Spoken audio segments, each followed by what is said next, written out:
भारत एक बार फिर कोविड की चपेट में आता दिख रहा है। एक्टिव केस 37,000 से ज्यादा हो चुके हैं। कई राज्यों में पॉजिटिव रेट भी बढ़ रहा है, लेकिन केस बढ़ने के बावजूद भी कोई खतरा नहीं दिख रहा है। ऐसा इसलिए क्योंकि कोविड के अधिकतर संक्रमितों में काफी हल्के लक्षण मिल रहे हैं।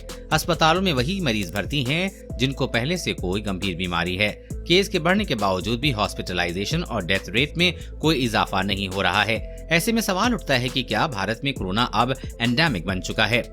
एंडेमिक यानी कि एक ऐसी बीमारी हमेशा रहेगी, लेकिन उससे कोई गंभीर खतरा नहीं होगा।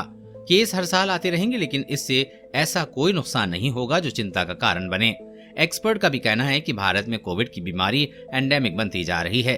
पिछले एक साल से कोविड से कोई गंभीर खतरा नहीं हुआ है। वायरस के केस आ रहे हैं, लेकिन ये एक सामान्य फ्लू की तरह ही है। Covid expert doctor Jugal Kishore बताते हैं कि भारत में कोरोना एंडेमिक बन रहा है। इस बार जो केस बढ़ रहे हैं वो इसका उदाहरण है। मामले बढ़ने के बावजूद भी अस्पतालों में मरीजों की भीड़ नहीं है। जिन लोगों को पहले से डिजीज है वही भर्ती हो रहे हैं। वायरस के लक्षण फ्लू जैसे ही हैं, केवल खांसी जुकाम हो रहा है। कई संक्रमितों में तो कोई परेशानी भी नहीं हो रही है। इससे पता चलता है कि कोरोना हमारे बीच मौजूद तो है, लेकिन उसकी क्षमता कमजोर पड़ चुकी है। वायरस में म्यूटेशन के कारण नए वेरिएंट आ रहे हैं, लेकिन ये बेहद हल्के हैं। पिछले एक साल में किसी भी वेरिएंट से कोई खतरा नहीं हुआ है।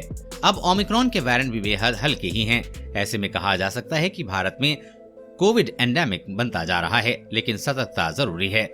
दिल्ली के आरएमएल हॉस्पिटल के medical director doctor Ajay Shukla कहते हैं कि कोविड के केस भले ही बढ़ रहे हैं, लेकिन पहले जैसा खतरा नहीं है।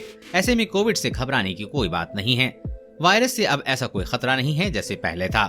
दिल्ली में वरिष्ठ फिजिशियन डॉक्टर अजय कुमार बताते हैं कि कोरोना पिछले एक साल से हल्का पड़ चुका है। आगे भी इसका पैटर्न ऐसे ही रहेगा। केस आते रहेंगे, लेकिन वायरस एक मौसमी बीमारी की तरह ही रह जाएगा। जैसे फ्लू या मलेरिया की बीमारी, कोविड भी ऐसा ही बन रहा है। कोरोना वायरस और कोरोना वैक्सीन से जुड़ी हर अपडेट पाने के लिए चैनल को सब्सक्राइब करें।